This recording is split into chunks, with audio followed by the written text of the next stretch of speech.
Рэмбо. Как Рэмбо, да, от бедра еще мог попытаться поразить. Это спортивно-охотничья стрельба, прикладная. Ага. Гражданин уточка, подождите, Да. пожалуйста. Давай попробуем. А, та же?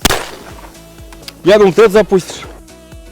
Всем привет, вы на канале Мир это просто. С нами сегодня Олег. Привет, Олег. Чего интересного? Олег у нас, кто не в курсе, мастер спорта по стендовой стрельбе, да, это называется? Да. Да. Охотник заядлый. Мы сегодня с вами о чем, Олег, поговорим? О машинках, да? Не о машинках, машинках даже. Мы поговорим о том, можно ли использовать какие-то мобильные машинки переносные для того, чтобы охотники и спортсмены в межсезонье могли оттачивать и приобретать навыки стендовой стрельбы. У нас, как мы знаем, с недавних пор разрешена пристрелка в угодьях. Кстати, кто не знает, да, я там привожу. Поэтому это сейчас все должно проходить законно. В любом случае рекомендуем охотникам перед тем, как стрелять в угодьях по тарелкам, согласовать это с представителями, с владельцами угодий. Однозначно. И после этого, имея мобильные устройства для пуска тарелочек, можно отрабатывать полеты, отрабатывать технику стрельбы. И как это делать более правильно и максимально эффективно вот с такими машинками, мы сегодня с тобой попробуем разобраться. Ну да, ты на моем примере скажем, да, я начинающий у нас охотник, да и стендовик начинающий.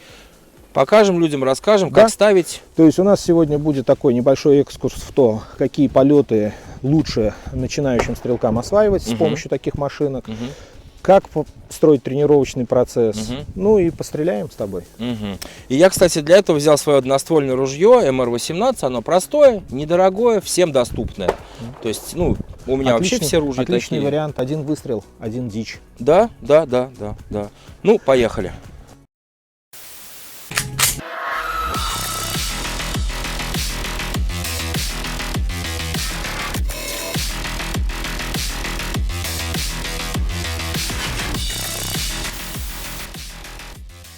Так, ну что, мы продолжаем. У нас же ведь сегодня две машинки. Две.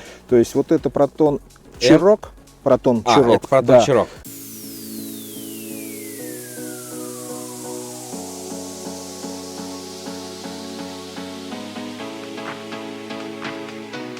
Протон М вот у нас стоит на холмике.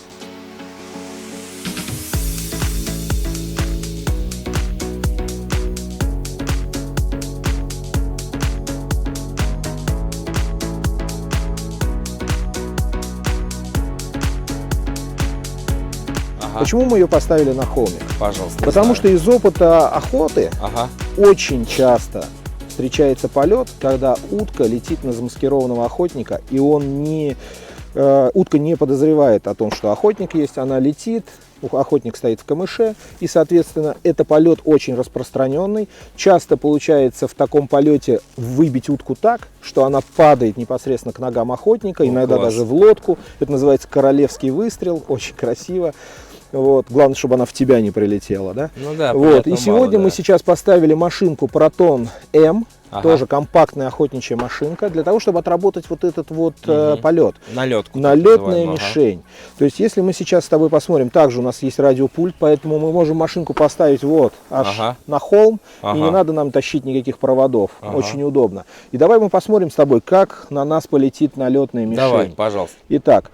Но тут мы уже утку не зовем, она летит сама, не подозревая, что охотник замаскированный стоит в камыше. И вот она летит, наша уточка.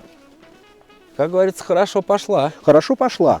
Давай попробуем сейчас мы с тобой эту мишень поразить. То есть мишень налетная, мишень очень комфортная, и скорость у нее тоже не надо стремиться натягивать пружину так, чтобы мишень там со свистом пролетала. На начальных этапах я рекомендую вот примерно такую скорость использовать.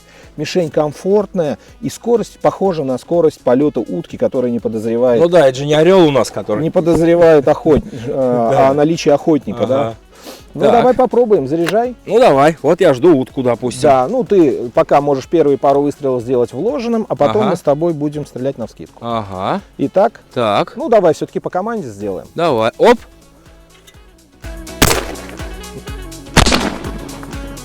Ну великолепно.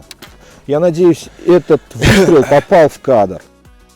Теперь следующее упражнение. То есть это первое упражнение, когда мы опять же понимаем, как мы двигаемся, как мы смотрим на мишень. Ага. И теперь мы понимаем, что все у нас получается. Мы добавляем элемент усложняющий, это вскидка. Вскидка это всегда усложняющий элемент. Поэтому сейчас ты приготовишься, приопустишь ружье, опять же не к бедру, не к коленке, а вот примерно вот здесь в районе груди. Также будешь смотреть на летящую на тебя утку, мишень, имитирующую утку. С небольшой вскидкой будешь работать с этой мишенью. Давай попробуем. Давай. Ну вот я, допустим, да, приготовился. Да, и вот она пошла утка. Ага. Lетит. Эх, видишь, уже промазал. Да, потому что, как я сказал, вскидка это усложняющий элемент. Да. Да, иногда получается на вскидку, не ожидая мишень, выстрелить и разбить ее достаточно уверенно и быстро, но все же всегда надо понимать, что чем более вы готовы к встрече с мишенью, в плане положения ружья, положения ствола, тем больше вероятность, что вы не допустите ошибку, которая заключается как раз вот в этой вскидке. Еще это попробуем. потеря, тайминг, да. Нам нужно увидеть сразу, чем раньше мы увидим мишень, которая летит в нашу сторону, и поймем, что траектория к нам, мы гораздо спокойнее и быстрее ее сможем выстрелить. То есть не нужно ее затягивать прямо над собой. Стреляй навстречу. Итак, ты готов? Готов. Ну, пошла. Вот. Как ты видишь, чем раньше ты увидел мишень и понял траекторию полета мишени, тем лучше. При этом желательно не потерять связь с мишенью, именно визуальную, когда ты вскидываешься.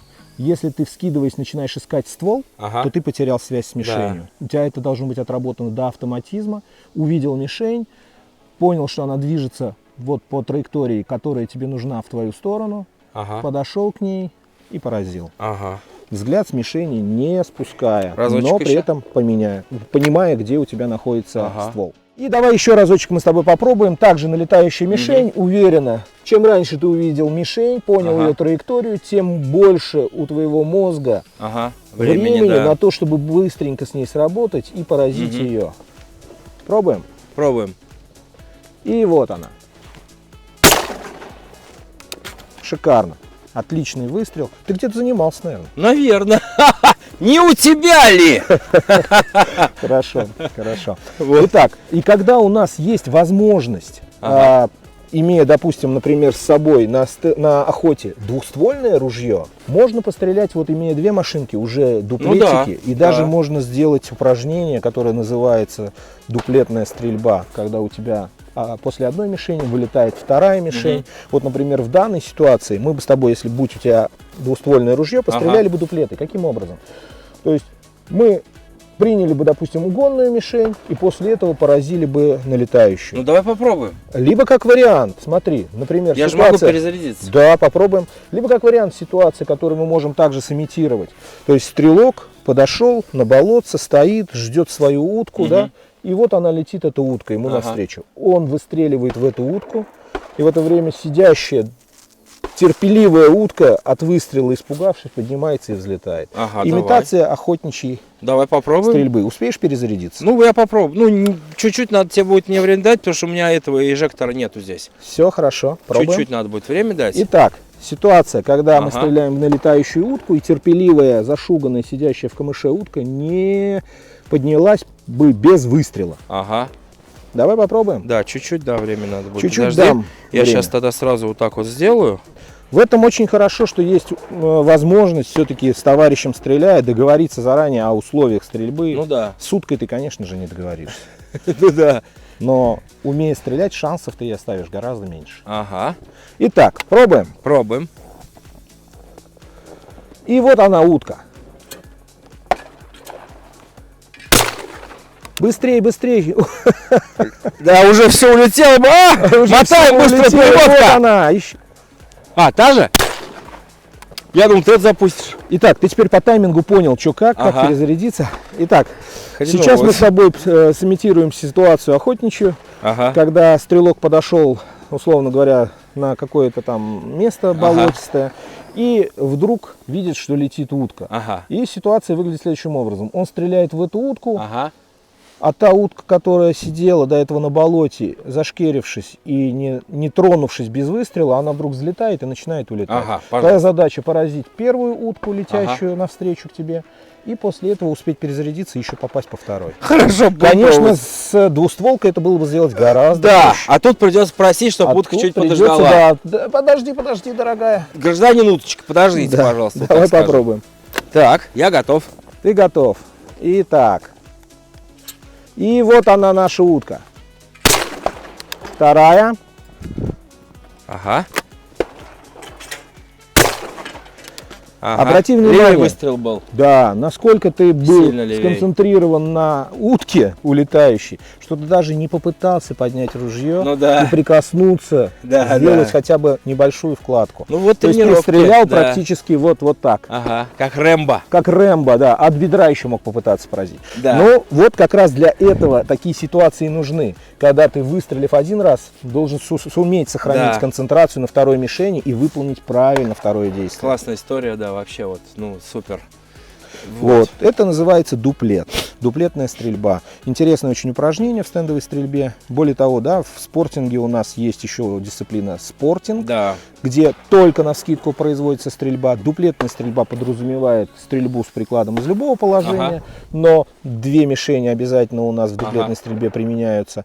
Ну и есть еще дисциплина компакт-спортинг. А все они объединяются тем, что это спортивно-охотничья стрельба, прикладная. Ага. Она необходима как спортсменам, так и охотникам для того, чтобы свои навыки оттачивать. Ну, прикладные. классно. Я думаю, что очень видео полезное у нас получилось для ребят. И граждане наши начнут стрелять лучше. Надеюсь, с твоей помощью. Безусловно. То есть, если у человека есть желание учиться стрелять, не обязательно для этого, конечно, ездить на комплексы, хотя на комплексах все это уже для вас подготовлено, Ну да, есть и инструктора, и тренера, и оборудованные площадки, но в определенных ситуациях имеет смысл иметь свои какие-то мобильные автоматические или механические машинки, выставлять их в поле с соблюдением законодательства в соответствующих охотугодиях и отрабатывать навыки. Да, это будет, наверное, подешевле. И опять же, как говорится, хозяин-барин, сам себе строишь полеты. Если честно, интересно, да, вот так мужиками выехали, ну просто прикольно. Да вот, ну на щелбан, ё-моё, да даже так можно, вот просто по приколу. Собрали какой-нибудь призовой фондик. Да, там, или не знаю, колбасу там. Подстрелили одну утку, и вот ее разыгрывали. Да, или-то, ну действительно, да, такой мужской, такой прикольное вот соревнование между собойчик такой. Кстати, ссылочки на машинки Протон оставлю все в описании. Ну, заходите, смотрите, все есть. Правильно? Да, конечно. Правильно. Я думаю, все. Завершаться будем? Да. Все. Спасибо, Олег, огромное. Пожалуйста. Подписывайтесь, лайк, колокольчики. Это помогает продвижению видео.